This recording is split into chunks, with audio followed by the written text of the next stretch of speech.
두 손을 펴서 자기 자신에게 안수합니다. 예, 이걸 토닥거릴 수가 있어야 돼요. 그렇죠? 우리 같이 고백하겠습니다. 하나님은 나를 부르십니다. 하나님은 나를 계획하십니다. 하나님은 나를 사랑하십니다. 아멘. 하나님 여러분을 부르시고 여러분을 계획하시고 사랑하십니다. 그 말씀이 제가 기대하는 것은 그겁니다. 일주일 사시면서 어느 날 갑자기 이 세 멘트가 떠오르는 거, 그죠? 저는 제가 늘 하고 있기 때문에 경험합니다. 그래서 힘들 때, 지칠 때 나를 토닥였던 그 메시지가 여러분을 살릴 수 있을 줄로 믿습니다.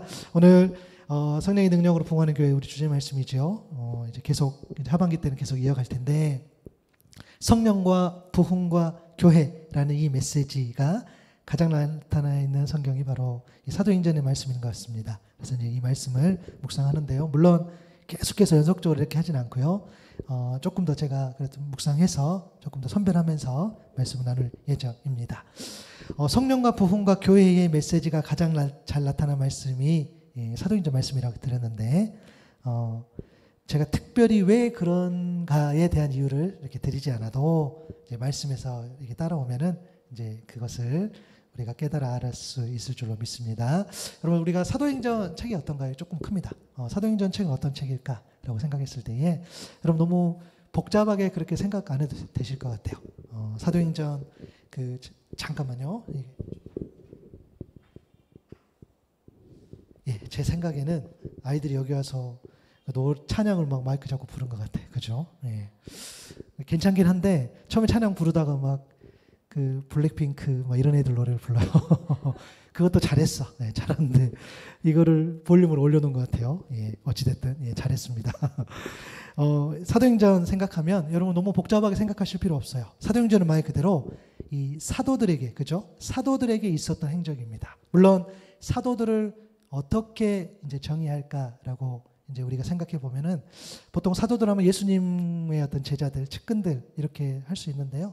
좀 넓혀서 해석해도 될 것 같아요. 그래서 예수님을 믿는 그런 무리들의 행적이었다고 우리가 보면 돼요.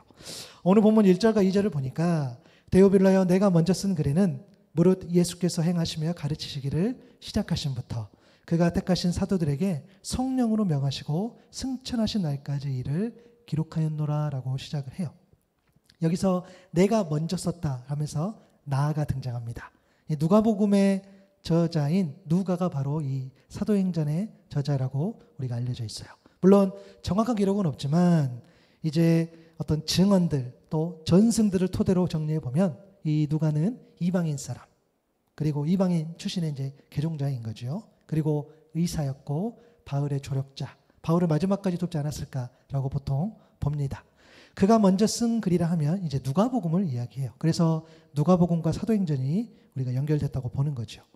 오늘 본문의 말씀처럼 예수님께서 행하시고 가르치시기를 시작하신부터 그가 택하신 사도들에게 성령으로 명하시고 승천하신 날까지 이 기록이 이제 우리가 누가복음이라고 볼 수 있는 거죠. 그리고 이제 데오빌로 이제 받은 사람이 있잖아요. 누군지 잘 몰라. 근데 기록에 보면 이제 로마의 고위 관리였을 것으로 추정을 해요. 그러니까 유대인의 복음이 아닌 거죠.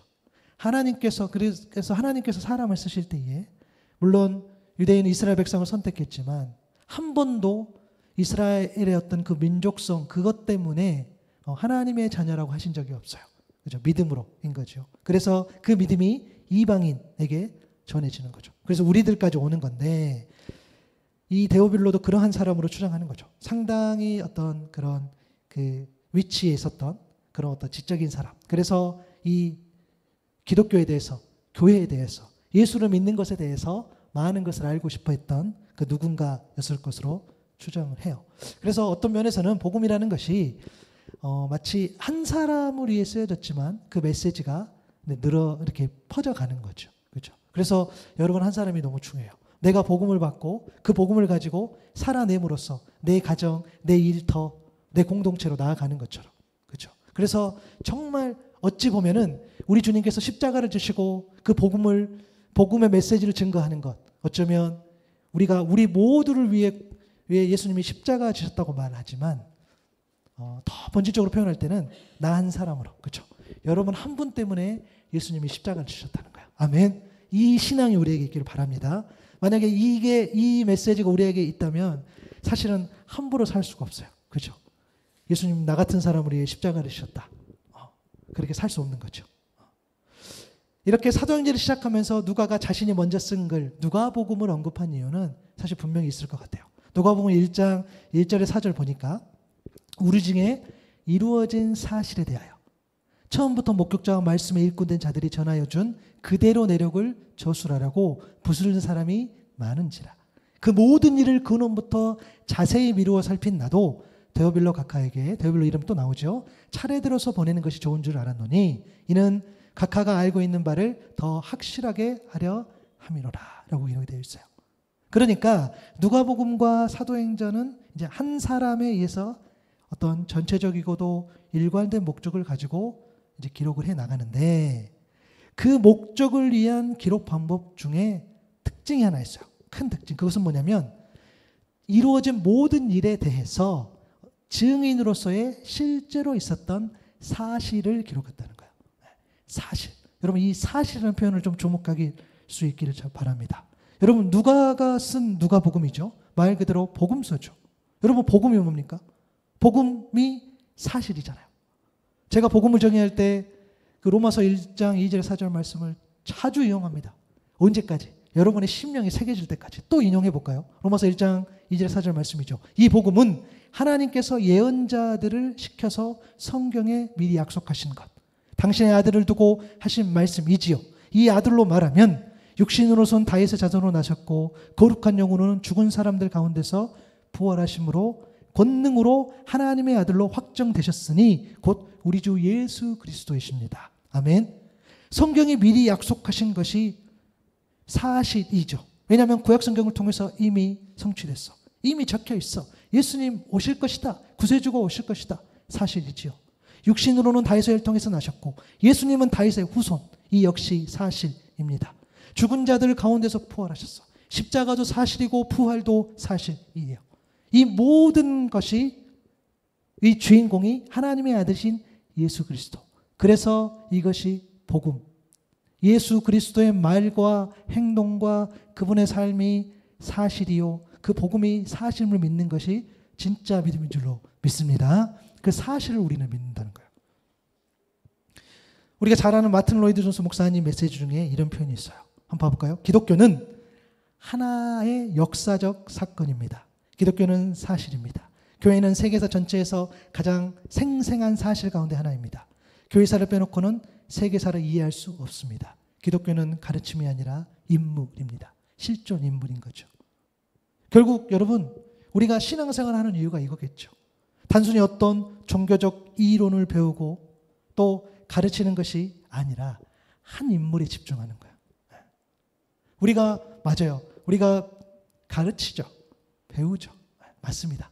그죠? 우리가 성숙해가는 과정 가운데에 그런 일들이 있죠. 오늘 또 이 예배를 통해서 말씀을 듣고 우리가 또 가르치기도 하고 가르침을 받기도 하고 또 가르치는 자가 은혜도 받기도 하고 그죠? 이런 것들이 이제 우리가 어떤 상호 보완하면서 서로 이렇게 선순환하는 그런 과정들이 있는데 사실은 본질적인 것은 사실의 내용들을 어떻게 하면 우리가 사람에게 집중하는 거죠.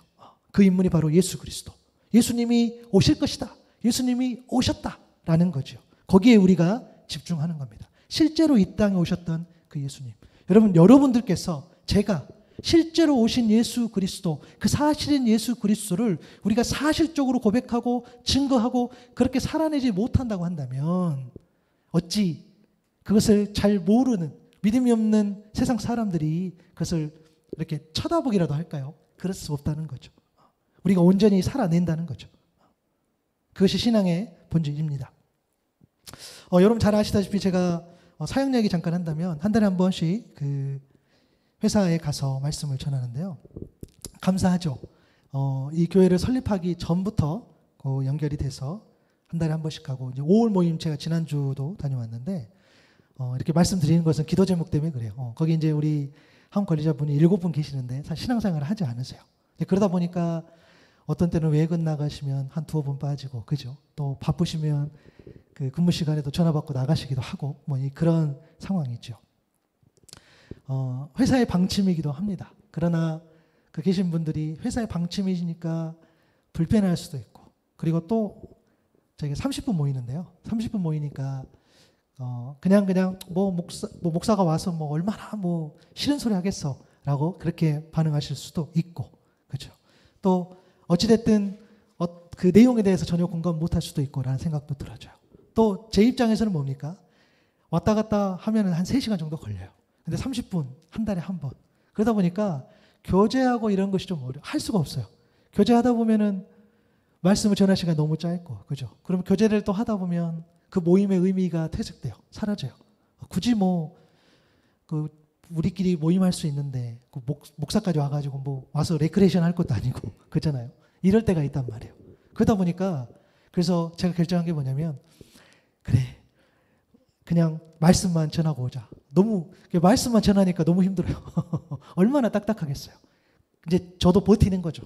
그래서 최소 25분 해야 되니까 5분 정도 인사하더라도 20분은 이제 말씀만 딱딱하더라도 그렇게 전할 때가 있습니다. 이번 주도 그렇게 하고 왔어요. 이번 주 이제 교회 관련된 부분을 또 이렇게 전학을 했는데, 이 말씀을 드린 이유는 이제 그 사역이 그래도 어찌됐든 이제 2년 막 그렇게 가고 있으니까 거기에 열매가 있길 바라고, 그러기보다는 그 시간이 어찌됐든 계속 유지되기를 바라고, 또 그 시간에 말씀이 선포되기를 바라는 것도 있어요. 그렇죠? 이제 그 기도 제목인데, 이번 주 말씀을 나누면서 제가 이제 기독교 에센스라는 한옥 목사님 그 책을 이렇게 그 텍스트로 하고 살을 붙여서 좀 말씀 전하고 있는데, 그 부분에 보면 예수님의 꿈에 관한 부분이 나와요. 그 말씀을 좀 드리고 싶었는데, 예수님의 꿈에 관한 내용인데 보면은 주님의 꿈은 2가지였습니다. 그것은 십자가와 교회입니다. 주님은 십자가에서 죽으심으로 온 인류를 죄에서 구원하셨습니다. 십자가는 세상을 향한 하나님의 사랑의 확증이었습니다. 그리고 교회는 그 십자가의 구원을 온 세상에 알리는 역할을 했습니다. 교회의 사명은 예수님의 사랑을 세상에 나누고 세상을 변화시키는 것입니다. 참 귀한 글입니다. 여러분, 예수님에 관한 사실 중에 가장 사실 중에 사실은 저와 여러분을 사랑하셨다는 사실. 아멘. 그것보다 더 강력한 사실은 없어요. 로마서 5장 7절 8절에도 보면은 의로운 사람을 위해서라도 죽을 사람은 거의 없지요. 선한 사람을 위해서라도 감히 죽을 사람은 드물어요. 그러나 우리가 아직 죄인으로 있을 때에 그리스도께서 우리를 위하여 죽으심으로써 하나님께서 우리에게 주시는 그 사랑을 나타내셨습니다. 여러분, 주님께서 십자가에서 실제로 돌아가셨어요. 사실이지요. 그 사실의 증거가 바로 십자가라는 거죠. 그 십자가가 저와 여러분의 사랑을 확증했다는 거예요. 그 사랑으로 주님은 부활하시고 이 십자가와 부활을 온 세상에 알리기를 원하셨습니다. 그 사랑이 하나님의 뜻이요 사랑의 근원 되신 하나님 아버지의 마음이라는 거예요. 여러분, 하나님이 여러분을 사랑하셔요. 아멘. 주님이 여러분을 사랑하셔요. 그 사랑한다는 사실보다 더 강력한 사실이 없습니다. 여러분, 고린도전서 13장 1절에 3절에 보면 내가 사람의 방언과 천사의 방언으로 말을 할지라도 내게 사랑이 없으면 울리는 징이나 요란한 꽹과리가 될 뿐입니다. 내가 예언하는 능력을 가지고 있을지라도, 또 내가 모든 비밀과 모든 지식을 가지고 있을지라도, 또 산을 옮길 만한 믿음을 가지고 있을지라도 내게 사랑이 없으면 아무것도 아닙니다. 내가 내게 모든 재산을 나누어 줄지라도, 자랑스러운 일을 하려고 내 몸을 넘겨줄지라도 내게 사랑이 없으면 내게는 아무런 이로움이 없습니다. 여러분, 그래서 예수님이 교회를 세우신 거예요. 이 사랑 때문에. 여러분, 내가 아무리 방언하는 거 좋지요. 예언하는 능력을 가지고 있는 거 더 좋아요. 제가 말씀드렸잖아요. 우리 성도님들이 아프신 분이 많아서 신유의 은사가 있기를 소망해요. 만지면, 그죠? 감기도 낫고 허리도 낫고 그런 능력이 있으면 얼마나 좋겠어요. 또 모든 비밀, 모든 지식, 또 그런 모든 믿음을 가지고 있다 할지라도 그게 사랑이었으면 아무것도 아니라는 거. 그죠? 여러분, 꼭 말해주세요. 한 주 살아가시면서 꼭 말해주세요. 예수님에 관한 사실 중에 가장 강력한 사실, 너를 사랑하신대. 아멘. 그 사랑, 그죠? 그 사랑의 결과물이 바로 교회라는 거예요. 그것이 바로 주님의 꿈.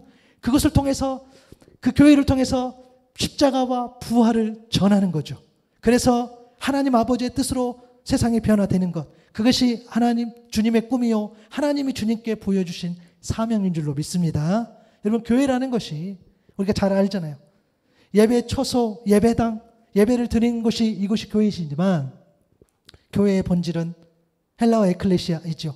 사도인 베드로가 예수님이 구원자이시고 하나님의 아들이라는 그 사실을 믿음으로 고백할 때 처음 사용했던 그 말, 마태복음 16장 18절의 말씀처럼 나도 너에게 말한다. 너는 베드로다. 나는 이 반석 위에다가 내 교회를 세우겠다. 죽음의 세력이 그것을 이기지 못할 것이다 라는 말씀.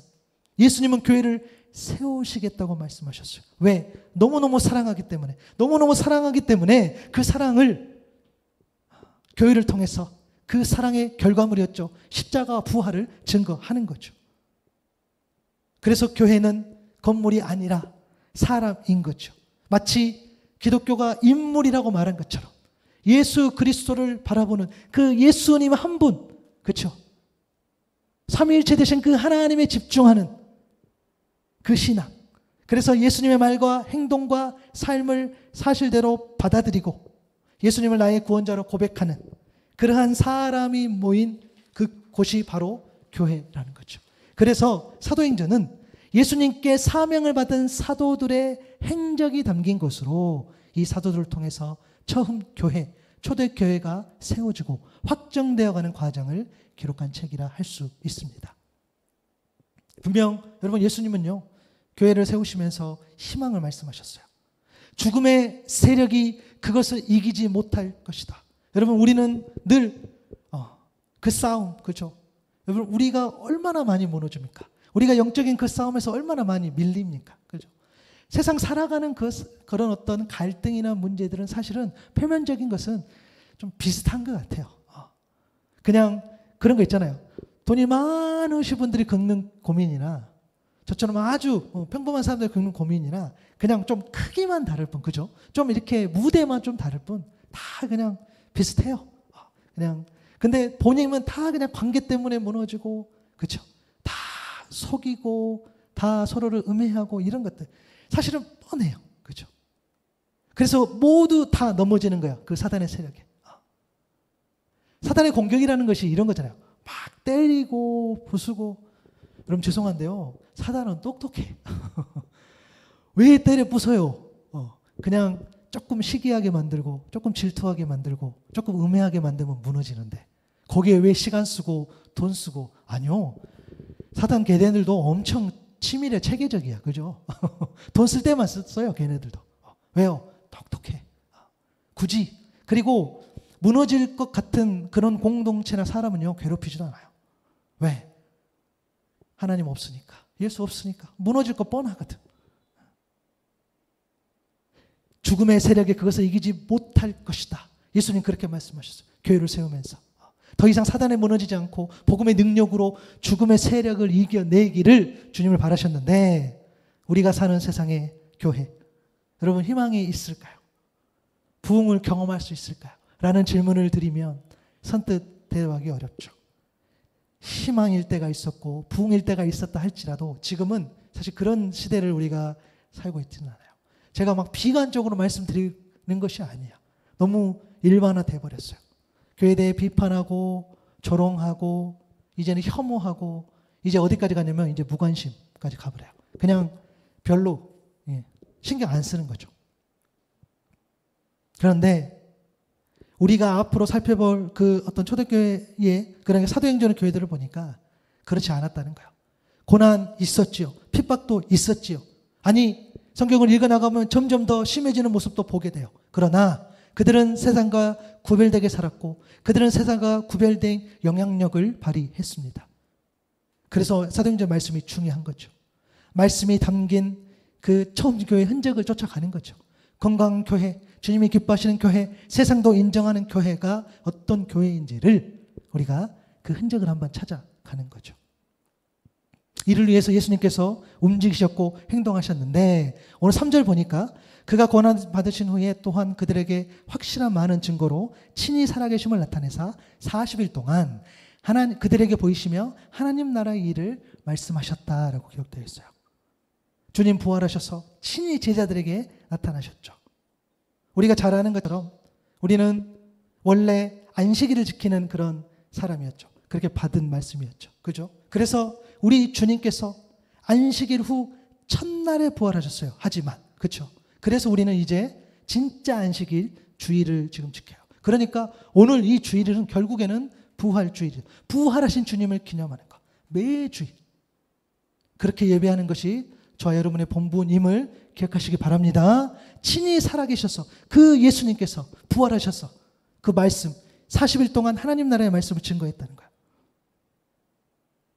여러분 이 40일이라는 숫자 물론 물리적으로 40일이긴 하나 또 다르게 볼 수도 있는 거죠. 어찌됐든 누가는 그 시간 동안에 집중적으로 이 말씀을 주님께서 들려주셨다고 이야기를 해요. 여러분 한번 생각해 볼까요? 그 예수님 부활하셔서 40일 동안 그죠? 무슨 이야기를 하셨을까? 다른 말씀도 저는 하셨을 것 같기는 해요. 그죠? 그렇잖아요. 우리가 모였는데 우리가 막 이런 저런 스토리를 이야기하는데 좀 이야기해 보세요. 그러면 그렇잖아요. 좀 많이 은혜 받았던 거예요. 오늘 점심에 메뉴 반찬이 뭐가 나오는데 그죠? 그 반찬을 다 이야기하지 않잖아요. 어떤 큰 거 하나 그죠? 다 먹었어도 우리가 그렇게 하는 것처럼 보니까 누가가 바라봤을 때는 그 어떤 것보다 하나님 나라가 중요했던 것 같아요. 이 하나님 나라 저는 많은 말씀을 하셨을 것 같아요. 그리고 그 예수님 그 친근한 어떤 사귐의 그죠? 사귐의 어떤 교과서죠. 우리 주님께서 저는 많은 말씀을 하셨다고 봐요. 개인적인 생각이지만 그러나 집중적으로 하나님 나라의 이 소식을 전했던 거예요. 우리 잘 알잖아요. 물리적 개념이 아닌 거죠. 어떤 지상의 낙원, 어떤 파라다이스 이런 게 아니죠. 지금 거짓 선지자들은 그렇게 이야기할 줄 모르나 하나님 나라는 그런 곳이 아니에요. 여러분 죄송한데요. 교회도 마찬가지예요. 교회가 크고 화려하고 그것이 하나님 나라가 아니에요. 그렇죠? 그렇게 말씀드리면 또 저는 이제 아주 작은 교회에 또 목회를 하기 때문에 그러니까 그렇게 말할 수 있지. 너도 큰 건물에서 큰 교회에서 누가 거기서 목회하라고 하면은 막 좋아할 걸? 예, 좋아할 것 같기도 해요. 좋아할 것 같기도 해요. 그죠? 그러나 본질을 말씀드리는 거예요. 그게 아닌 거죠. 하나님 나라는 우리가 잘 알잖아요. 통치, 다스림의 개념. 하나님의 주권이 바로 세워지고 하나님이 주인 되시고 하나님의 방식, 하나님의 방법대로 살아가는 나라. 그 나라가 바로 하나님 나라. 여러분 놀라지 마십시오. 구약 성경에는 이미 메시아가 다스리는 하나님 나라에 대해서 예언의 말씀을 주셨어요. 다 사실 이미 말씀해 주셨어요. 그냥 우리가 모르고 우리가 넘어가고 우리가 관심 갖지 않고 그냥 그런 것보다 했을 뿐 우리가 그냥 인식하지 못했고 인지하지 못했을 뿐이지 이미 말씀을 선포되어 줬어요. 이사야 9장 1절에 3절에 볼까요? 어둠 속에서 고통받던 백성에게서 어둠이 거칠 날이 온다. 옛적에는 주께서 스불론 땅과 납달리 땅으로 멸시를 받게 버려두셨으나 그 뒤로는 주께서 서쪽 지중해로부터 요단강 동쪽 지역에 이르기까지 그리고 이방 사람이 살고 있는 갈릴리 지역까지 이 모든 지역을 영원하게 하실 것이다. 예수님이 갈릴리 사역하셨죠. 예수님께서 이미 메시지를 선포하면서 그 땅에 복음의 빛이 들어갔어요. 어둠 속에서 헤매던 백성이 큰 빛을 보았고 예수 그리스도라는 큰 빛을 보았죠. 죽음의 그림자가 드리운 그 땅에 있는 사람들에게 빛이 비춰졌어요. 하나님 주께서 그들에게 큰 기쁨을 주셨고 그들을 행복하게 하셨어요. 사람들이 곡식을 거둘 때 기뻐하듯이 그들이 주님 앞에서 기뻐하며 군인들이 전리품을 나눌 때 즐거워하듯이 그들이 주님 앞에서 즐거워합니다. 이사야 9장 6절에도 7절에도 말씀이 되어 있죠. 한 아기가 우리에게 태어났어요. 우리가 한 아들을 얻었어요. 그는 우리의 통치자가 될 것이요. 그의 이름은 기묘자 모사, 전능하신 하나님, 영존하신 아버지, 평화의 왕이라고 불릴 것이다. 그의 왕권은 점점 더 커지고 나라의 평화도 끝없이 이어질 것이다. 그가 다윗의 보좌와 왕국 위에 앉아서 이제부터 영원히 공평과 정의로 그 나라를 굳게 세울 것이다. 만군의 주의 열심히 이것을 반드시 이루실 것이다. 아멘. 여러분, 예수님이 오심으로 이 일이 실현됐다는 거예요. 그리고 이제 앞으로 하나님의 때에 다시 주님이 오실 때 이 모든 일이 완벽하게 완성될 것이에요. 이것이 복음이고 성경의 약속임을 믿습니다. 여러분, 하나님 나라를요, 방금은 그래요, 크고 넓은 의미로 좀 적용했어요. 그죠? 크고 넓은 의미의 평화인데요, 그 의미를 나나 가정으로 조금 줄여서 적용할 수 있어요. 여러분, 다시 말씀드리지만 이 세상은요, 정치인들 혹은 경제인들의 손에 있는 것이 아니에요. 뭐 여러분들 우리 이번 주 또 투표하셨겠으나 곧 대선도 있고 이렇게 하겠지만 우리가 늘 투표할 때마다, 우리가 선거할 때마다 그런 바람을 갖고 있기는 하죠. 그러나 본질적인 의미로서는, 그렇죠, 어떤 정치인들, 어떤 경제인들 손에 있는 것이 아닌 거죠.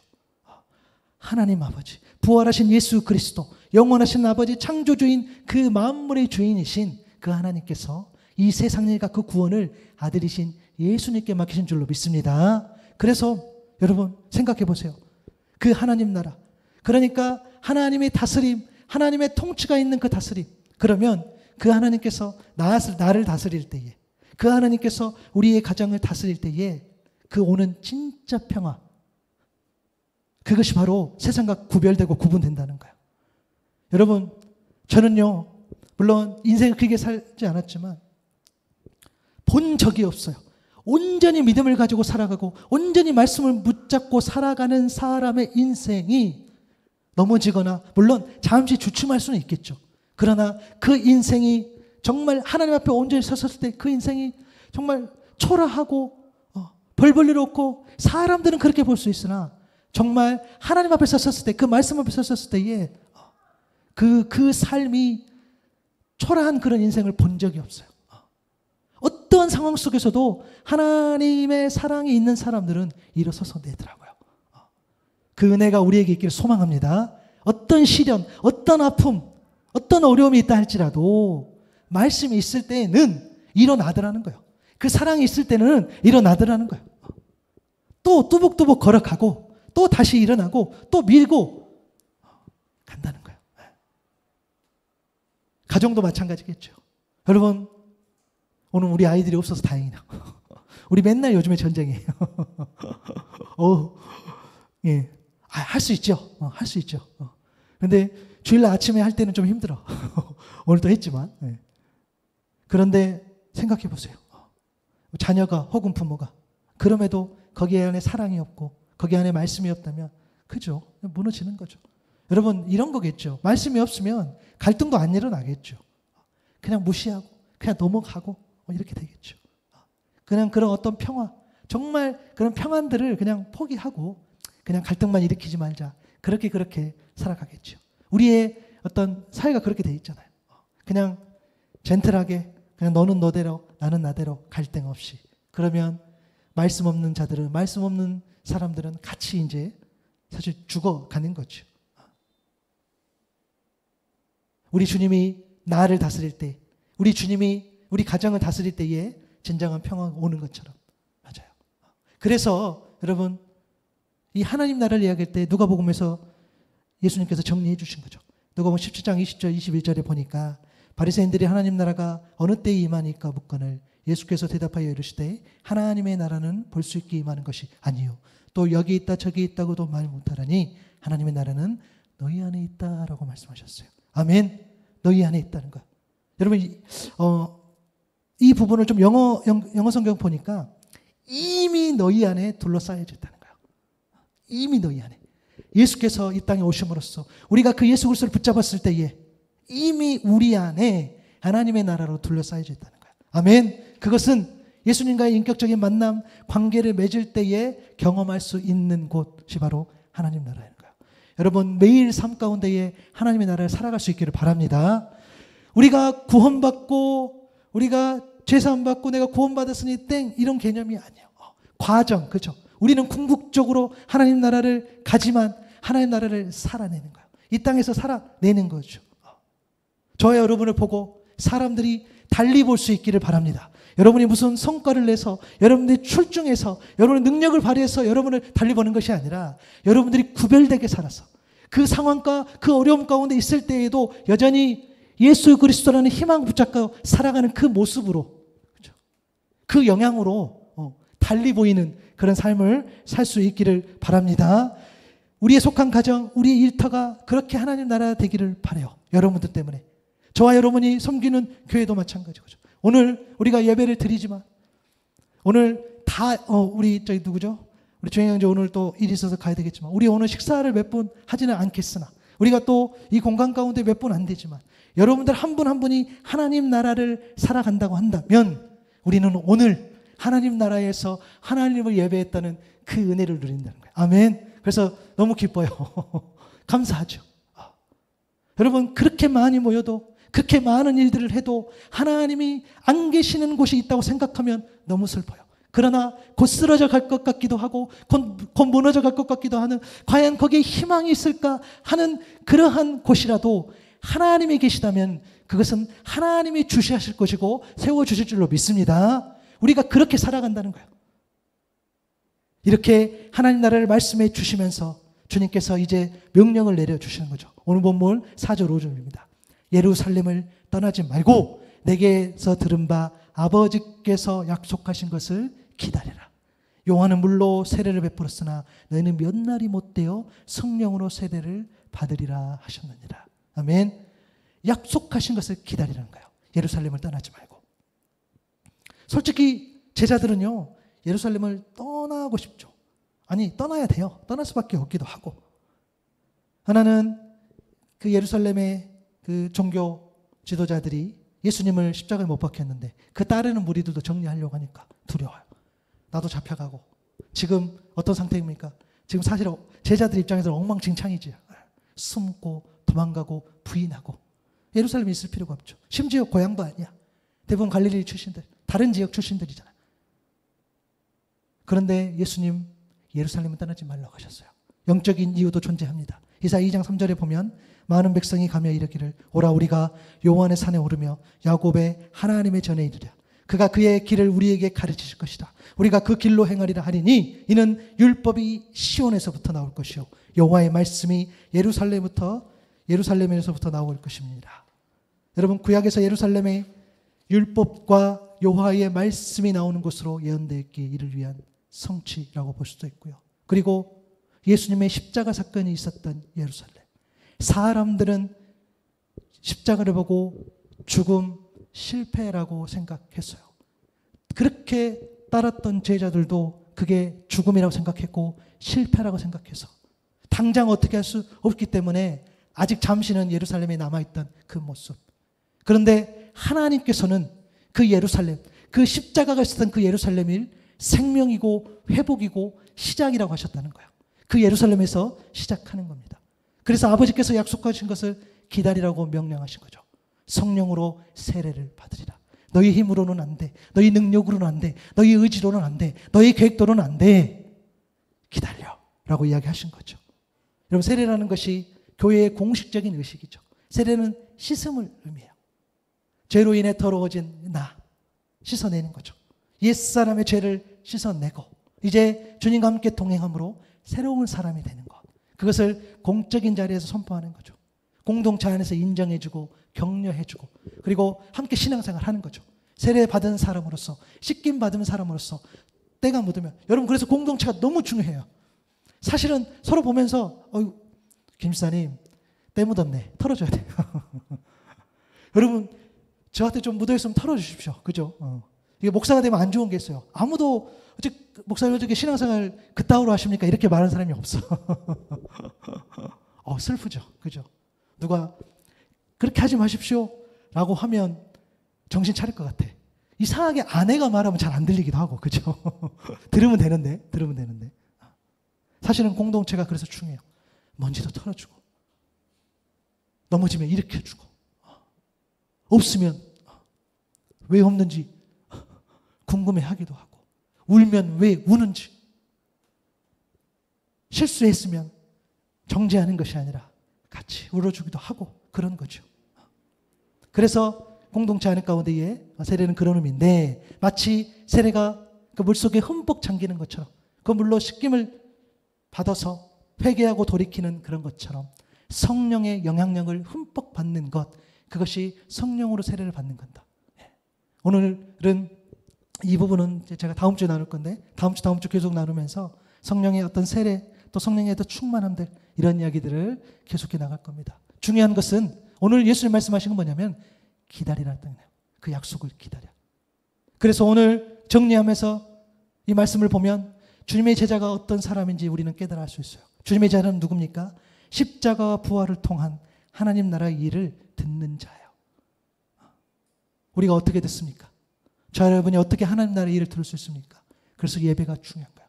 내가 하나님을 개인적으로 만나는 그 예배도 너무 중요하고 이 공동체를 통해서 예배를 통해서 하나님 나라의 일을 듣는 거죠. 그리고 여러분 우리가 섬김으로 우리가 봉사함으로써 하나님 나라의 일을 들을 수 있어요.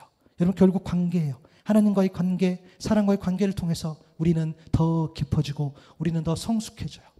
그래서 우리가 뭔가를 섬길 때에 뭔가를 봉사할 때에 한다의 개념이 아니라 관계를 맺는다 개념이 옳은 거예요.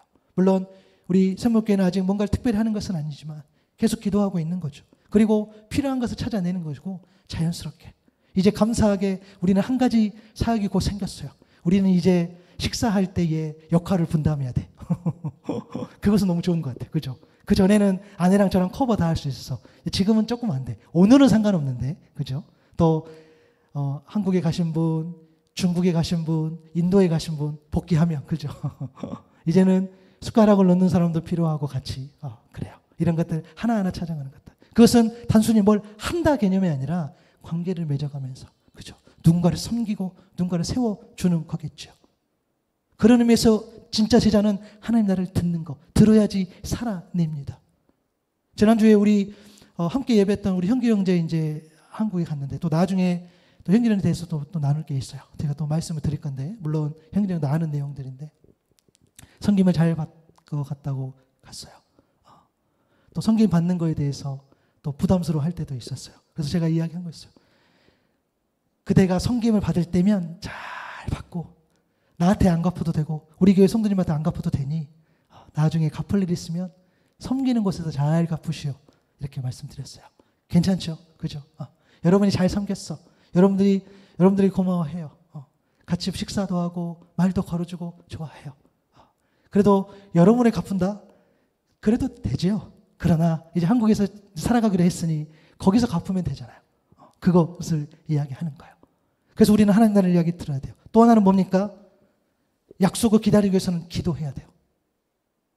그냥 기다리는 것이 아니라 기도하면서 찬송하면서 해야 된다는 거죠.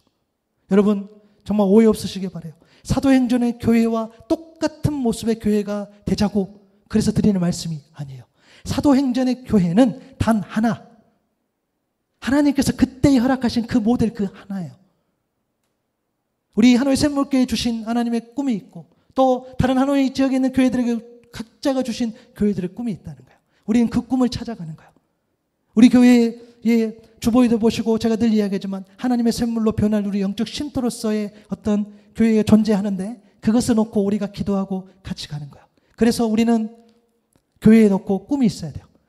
꿈을 놓고 위해서도 기도해야 돼요. 개인의 꿈이 있어야 돼요. 여러분 교회는 사람이잖아요. 여러분 한 사람이 갖는 하나님 앞에 꿈이 있어야 되고요. 그리고 공동체가 갖는 꿈과 비전이 있어야 된다는 거예요. 이 나이에 이때에 예전에 다 있어 봤는데 아니요.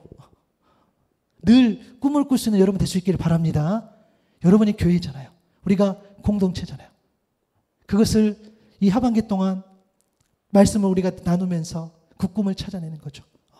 그들이 뭔가를 했었을 때에 거기에서 역사하신 하나님의 그런 간섭하심을 보면서 거기에서 우리가 기도 제목을 찾는 거죠. 과연 우리는 그러면 어떤 것을 위해서 기도하고 또 어떤 것을 간구하고 그 안에서 어떻게 하나님의 뜻을 찾아갈까? 그것은 비단 공동체뿐만 아니라 개인에게도 적용되는 거죠. 여러분이 하나님 여러분 한 사람 한 사람을 교회로 불러주셔서 여러분에게 맡겨주신 사명이 있는 것처럼 그 꿈을 찾고 또 우리 공동체가 꿈을 찾아서 우리가 함께 기도할 수 있기를 바랍니다. 기다리라겠습니다. 약속을 기다리라. 성령의 충만함을 기다리려고 하셨으니 기도하면서 늘 기다릴 수 있는 여러분이 될 수 있기를 바라고 예배를 통해서 하나님 나라를 들음으로써 온전한 제자의 삶으로 또한 살아갈 수 있기를 바랍니다.